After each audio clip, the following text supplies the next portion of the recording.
دوستو دجال کے بارے میں ہماری طرح آپ کے ذہن میں بھی بہت سارے سوال پیدا ہوتے ہوں گے کہ دجال کیسے پیدا ہوا اور اس کے ماں باپ کون تھے، یہ کس شکل و صورت میں تھا اور کب اس کا نزول ہوگا۔ آج کی ویڈیو میں ہم ان سب سوالوں کے جواب دینے کی کوشش کریں گے۔ دوستو دجال کے ماں باپ کا ذکر بعض روایات میں آتا ہے کہ دجال کے والدین 30 سال تک اس حال میں رہیں گے کہ ان کے ہاں کوئی اولاد پیدا نہیں ہوگی، پھر ایک کانا لڑکا پیدا ہوگا جس میں نقصان زیادہ اور فائدہ کم ہوگا، اس کی آنکھ سوئے گی مگر دل نہیں سوئے گا۔ پھر رسول اللہ صلی اللہ علیہ وسلم نے اس کے والدین کا حلیہ بیان کرتے ہوئے فرمایا، اس کا باپ دراز قد اور دبلا ہوگا جبکہ اس کی ناک چونچ کی طرح ہوگی، اس کی ماں بھاری بھرکم اور لمبے ہاتھ والی ہوگی۔ ابو بکرہ رضی اللہ تعالیٰ عنہ کہتے ہیں کہ ہم نے مدینے کے اندر یہودیوں میں ایک ایسے ہی لڑکے کے بارے میں سنا، چنانچہ میں اور زبیر بن عوام چلے یہاں تک کہ اس کے والدین کے پاس گئے تو وہ ویسے ہی تھے جیسا کہ رسول اللہ صلی اللہ علیہ وسلم نے بتایا تھا۔ ہم نے پوچھا کیا تمہارا کوئی لڑکا ہے؟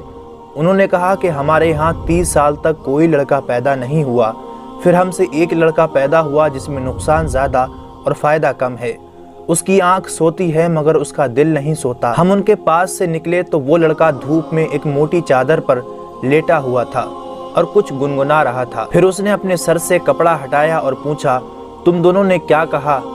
ہم نے کہا، ہم نے جو کہا کیا تم نے اسے سن لیا؟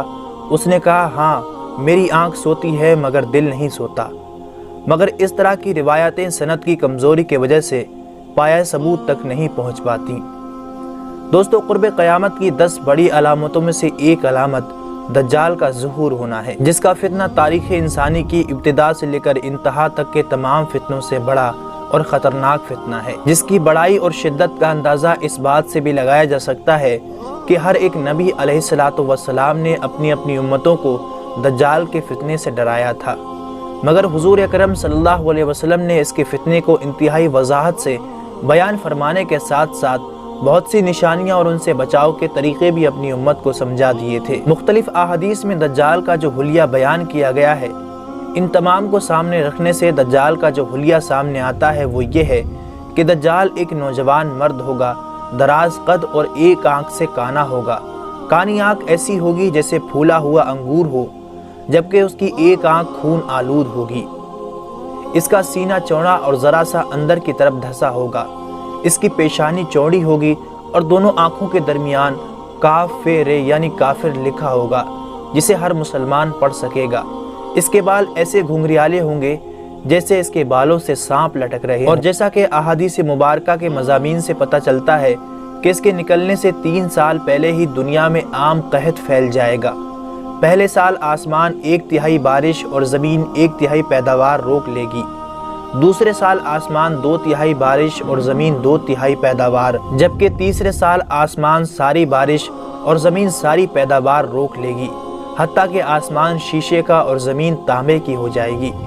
اس خوشحالی کے سبب تمام حیوانات ہلاک ہو جائیں گے۔ حضرت عمر بن حریث ابو بکر صدیق رضی اللہ تعالیٰ عنہ سے روایت کرتے ہیں کہ اللہ کے رسول صلی اللہ علیہ وسلم نے فرمایا، دجال روئے زمین کے ایک ایسے حصے سے نکلے گا جو مشرق میں موجود ہے، جس کو خراسان کہا جاتا ہے، اور اس کے پیچھے ایک ایسی فوج ہوگی جن کے چہرے کٹی ہوئی ڈھالوں کی طرح ہوں گے۔ ایک اور روایت میں فرمایا کہ دجال شام اور عراق کے درمیان ریگستانی علاقے سے نکلے گا۔ دوستو یہودیوں کے یہاں اصبہانی یہودیوں کا ایک خاص مقام ہے۔ اس کی اہمیت کا اندازہ اس حدیث پاک سے بھی لگایا جا سکتا ہے کہ دجال کے ساتھ اصبہان کے 70,000 یہودی ہوں گے۔ دوستو یہودیوں کے یہاں مسیح دجال کو آل داؤد میں سے مانا جاتا ہے، مگر حقیقت میں یہودی جس مسیحا کا انتظار کر رہے ہیں وہ یہی مسیح دجال ہوگا۔